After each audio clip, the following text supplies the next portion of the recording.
Bonjour, Emmanuel Boudier. Peut-être constatez-vous que vos clients sont de plus en plus impatients, qu'ils n'ont pas envie d'attendre, qu'ils s'agacent et parfois s'énervent à rien, et qu'il vous est peut-être arrivé une fois de vous faire agresser verbalement. Alors, comment faire face à cette situation tout en restant serein? C'est ce que nous allons découvrir dans cette vidéo. D'abord, il est nécessaire de comprendre les déclencheurs de l'agressivité. Ce qui va déclencher l'agressivité chez une personne, c'est une valeur chez elle qui n'est pas respectée. Donc elle se sent blessée. La personne va donc hausser le ton pour pouvoir faire entendre cette valeur et se mettre en colère. Les valeurs sont mises à mal dans les situations suivantes. Lorsqu'on empiète sur le territoire ou l'espace vital d'une personne, on ne respecte pas la distance de sécurité entre soi et les autres. Notre zone personnelle est de 50 cm.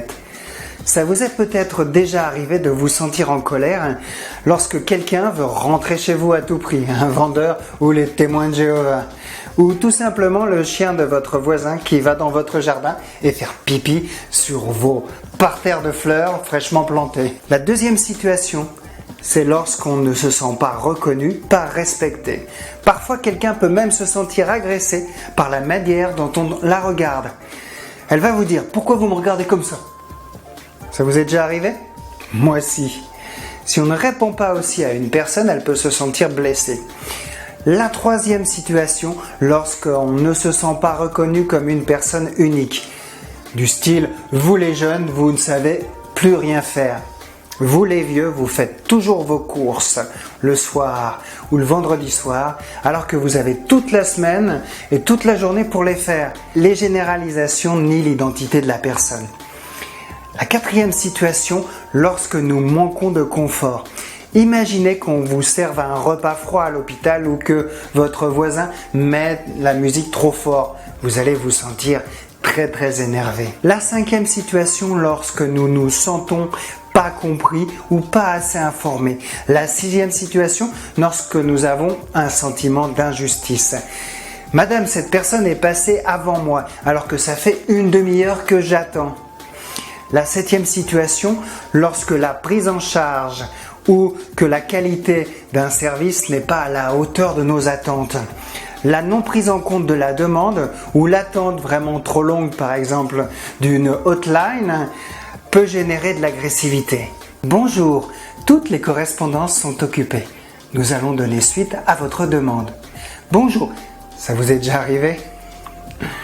On constate avec l'évolution de la société que les gens ont de plus en plus de mal à attendre et souhaitent les choses de manière immédiate. La huitième situation, lorsque la possession rentre en jeu. Vous êtes monsieur adossé sur ma voiture. La personne se sent menacée dans ce qu'elle possède et les faits divers rapportent parfois des meurtres suite à une tentative de vol. La neuvième situation, lorsque notre valeur professionnelle ou personnelle n'est pas reconnue. Par exemple, un collègue ou votre chef qui vous rabaisse ou vous dénigre. Enfin, la dernière situation, lorsque notre autorité, notre statut n'est pas respecté. Dans un deuxième temps, nous allons voir comment gérer nos propres émotions du stress face à l'agressivité. Et nous allons avoir besoin de gérer deux principales émotions. La colère. On peut être en colère, par exemple, lorsqu'on se fait insulter. Mais là, il va être important de se focaliser dans un premier temps sur cette colère et notre propre impatience et le stress.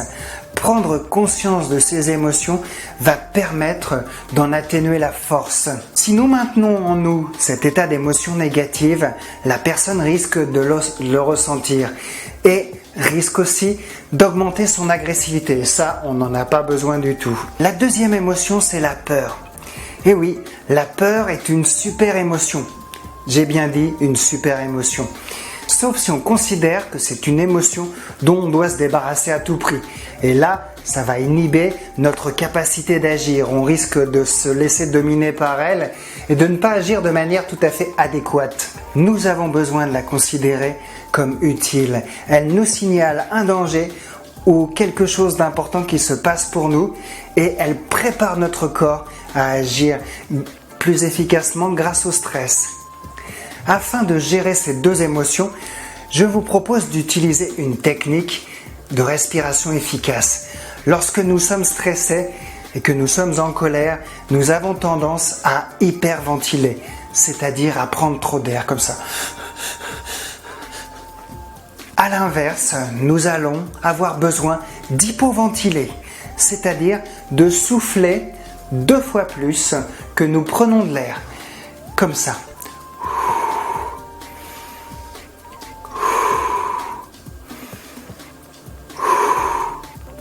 Bien sûr, vous allez me dire que ce n'est pas discret, mais avec de l'entraînement, vous allez pouvoir le faire de manière beaucoup plus discrète. Le 3e point, nous allons voir les techniques pour prévenir l'agressivité. Tout d'abord, l'écoute. Vous allez montrer d'une manière verbale et non verbale que vous écoutez réellement l'autre, avec une attitude d'ouverture, en montrant les mains ouvertes, pour que la personne voit que nous n'avons pas d'objet menaçant. L'écoute est primordiale, mais la vraie écoute, pas l'écoute semi-attentive, comme ça. D'accord, il est en train de me parler, mais qu'est-ce que je dois répondre? Non, ça, l'autre va s'en rendre compte.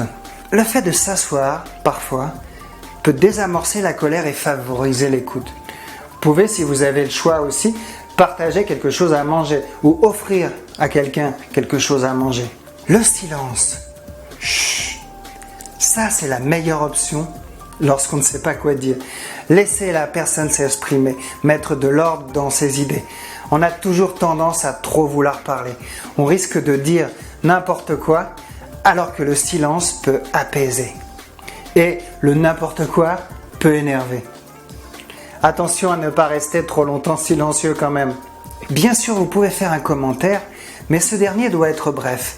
Les longs discours face à une personne en crise sont inutiles. La colère empêche l'autre de se concentrer sur ce que l'on dit.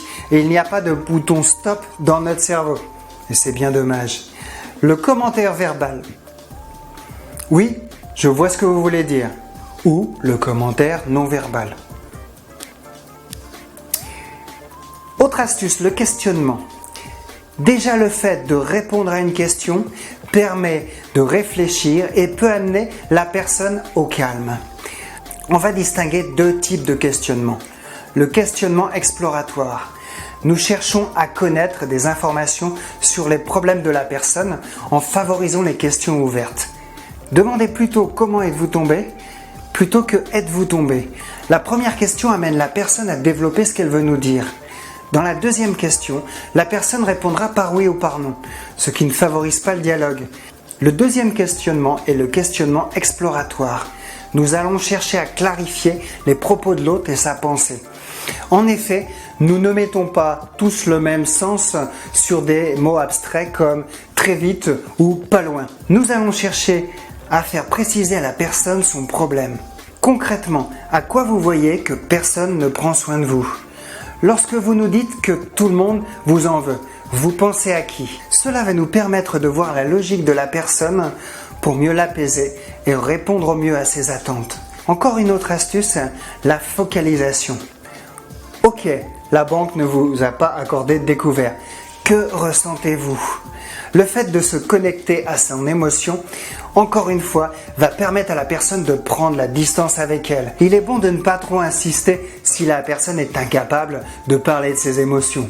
Et vous dit « Oh t'es naze toi, qu'est-ce que tu me dis là avec tes que ressentez-vous » La reformulation, ou le reflet écho, ou le perroquet. « J'en ai marre ». Vous répétez simplement « J'en ai marre ». Ou « Vous en avez marre ». Le fait de répéter ce que l'autre dit permet à l'autre de s'exprimer. C'est une technique que j'utilise beaucoup en thérapie comportementale et l'autre ne s'aperçoit pratiquement jamais que l'on répète ses propos et il se sent entendu. Le reflet des sentiments. Cela consiste à nommer l'émotion que nous avons ressentie ou qui se voit comme le nez au milieu de la figure. On m'a poussé et je vais retrouver la personne et je vais la démolir. Oui, monsieur, je vois que vous êtes très en colère parce que la personne vous a poussé et que vous lui en voulez. Nommer l'émotion permet à l'autre de prendre conscience de ce qu'il est en train de vivre.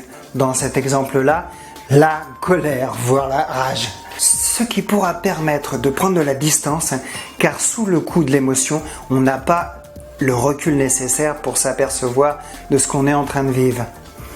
Ensuite, cela permet de reprendre une démarche avec la personne de raisonnement et de voir l'adéquation de l'émotion. D'après vous, est-ce que vous lever et partir avec votre bras abîmé est la plus sage des décisions? Se centrer sur l'autre. Il est important de moins se centrer sur soi, plus de se focaliser sur l'autre, sur ses motivations, ses besoins et repérer la valeur violée.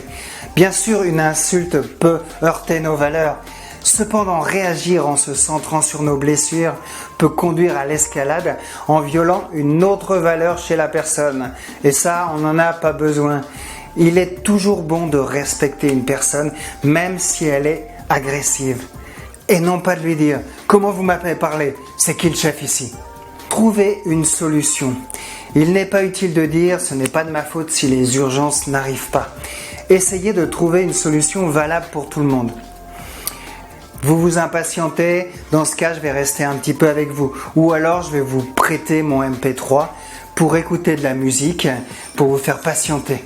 Attention, n'oubliez pas d'aller récupérer votre MP3. Le tampon. Le tampon, c'est une phrase toute faite pour éponger l'agressivité et aller dans le sens de la personne. Vous avez raison, c'est votre opinion. Oui, c'est vrai, c'est inadmissible d'attendre aussi longtemps. C'est une technique qui fonctionne lorsque la personne cherche uniquement à se défouler sur vous et n'a pas de problème véritable à résoudre. Le judo. Non, je ne vais pas vous demander de devenir une ceinture noire de judo, mais d'utiliser la force de l'adversaire pour le convaincre ou argumenter dans son système. Il va être bon de remplacer le « mais » par « en même temps ». Vous trouvez qu'il est inadmissible d'attendre autant de temps pour que l'on s'occupe de vous? C'est vrai. En même temps, c'est parce que nous avons à cœur de bien nous occuper de nos clients. Voilà. Si vous avez aimé cette vidéo, eh bien, laissez-moi votre commentaire. Vous pouvez retrouver d'autres conseils et astuces sur mon site internet vers le lien sous la vidéo. Je vous dis au revoir et à bientôt pour d'autres vidéos.